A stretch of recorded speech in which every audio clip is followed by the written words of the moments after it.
Good day everyone. Today we will be discussing the fishbone diagram of globalization, which contains 6 factors: the economic, political, and the cultural, technological, social, and environmental factors, and how they help connect countries around the world.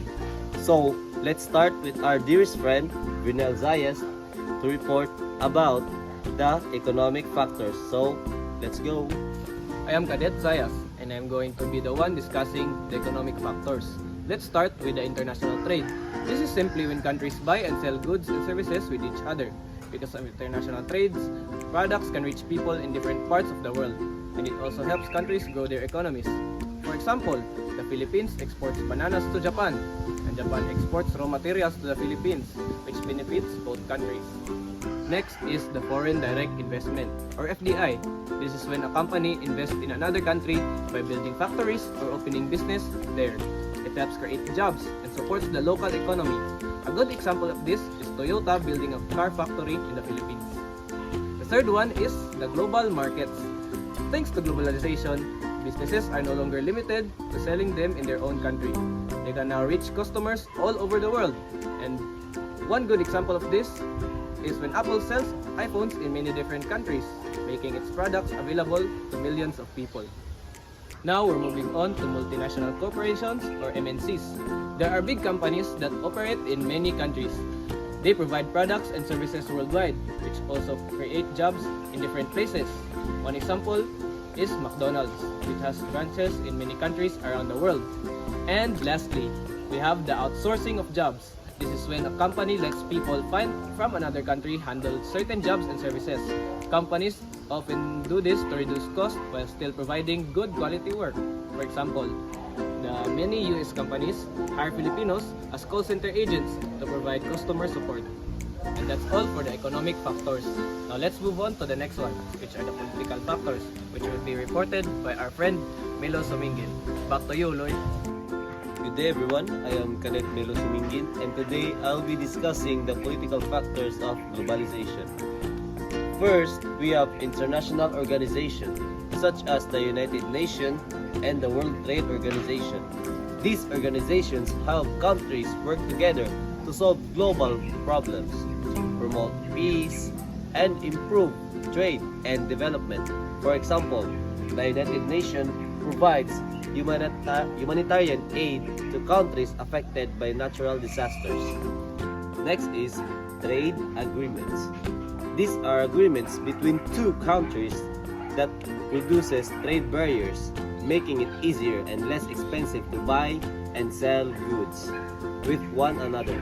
A good example is the ASEAN Free Trade Area, or AFTA, which encourages trade among Southeast Asian countries. The third factor is government policies. Every government creates laws and regulations that can either encourage or control international trade and foreign investments. For example, the Philippines may lower import taxes on certain products to make them more affordable for consumers and businesses. Next, we have diplomatic relations. When countries have good relationships with each other, it's easier for them to cooperate in areas like trade, security, education, and development. For example, the Philippines and Japan work together on infrastructure projects such as the roads, bridges, and railways. Lastly, we have regional cooperation. Regional cooperation, this happens when neighboring countries work together to achieve common goals, such as economic growth, disaster response, and regional security. A good example is ASEAN. So we all know ASEAN, right? So where members countries cooperate to strengthen their economies and support one another during emergencies. So that is all for the political factors. Now let's proceed to the next factor, will be reported by Villagano. Good day everyone, I am Cadet Villagano, and I am reporting about the technological factors. Technological, internet, and digital communication. Technology all people and businesses communicate instantly no matter where they are in the world.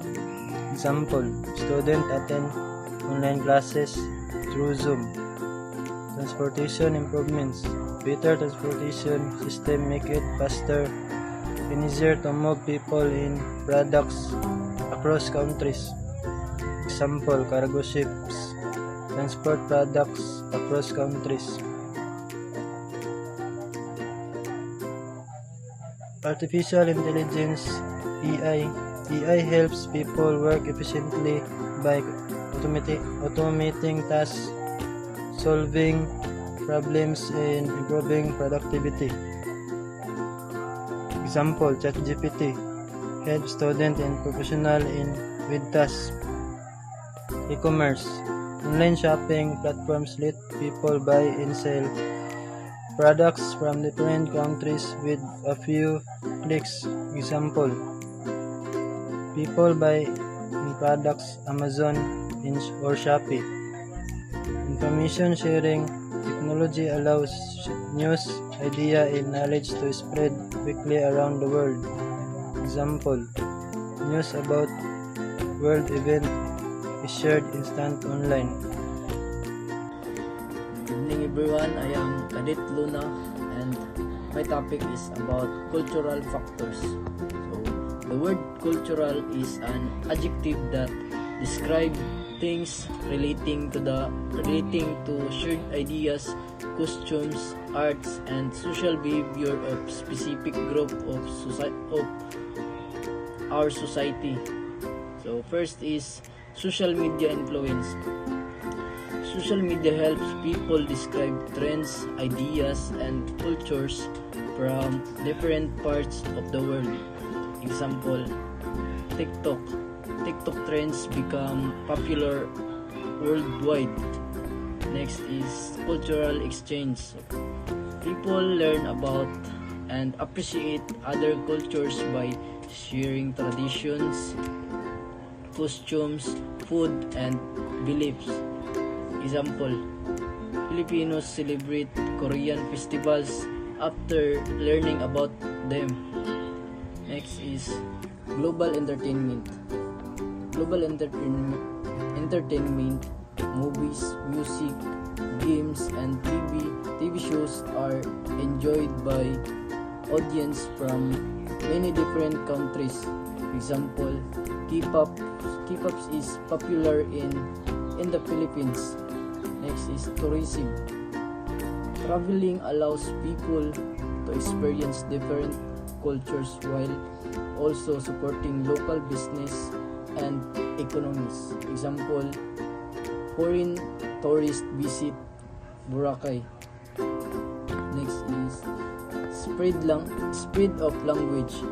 Global communication encourage people to learn and use widely spoken language for work and education. Example is English is widely used in international business. And that's all. So, good day everyone, I am Cadet Kasimsiman and my topic is about social factors. So, what is social factors? Social factors are the conditions and influences in society that affect how people think, live, and interact with others. These factors shapes a person's opportunities, lifestyle, values, and decisions. So these are the type of social factors. First is migration. People move to other countries for better jobs, educations, or living conditions, connecting different countries. Example, Filipino nurses work in Canada. So a lot of Filipinos I go to abroad because they think they can get better jobs. Second is education and knowledge exchange. Students, teachers, and professionals learn from one another by sharing ideas, skills, and experiences internationally. Example, Filipino students join exchange program abroad. third is human rights awareness. Global organizations and campaigns encourage fairness, equality, and protections of people's rights.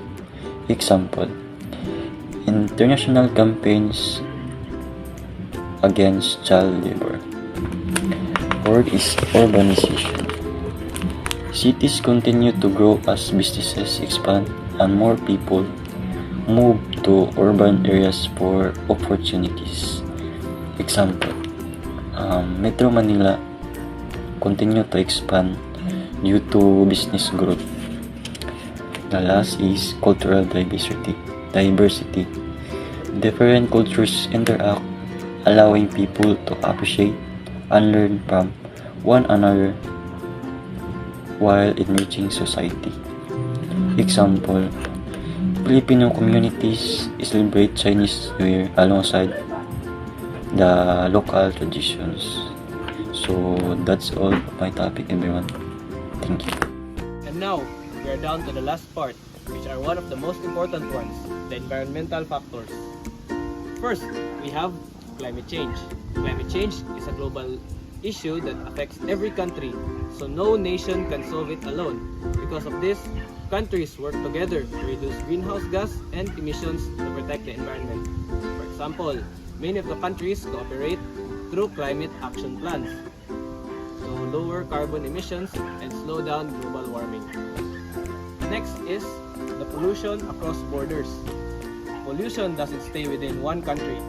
Air pollution and plastic waste and polluted rivers and oceans can spread to neighboring countries and affect their environment as well. For example, plastic waste from one country end up in another in oceans shared by many nations, harming the marine life and the coastal communities. And the third factor is the renewable energy. Many countries share clean energy technologies to resolve pollution and rely less on fossil fuels. This helps make energy production more sustainable and environmentally friendly.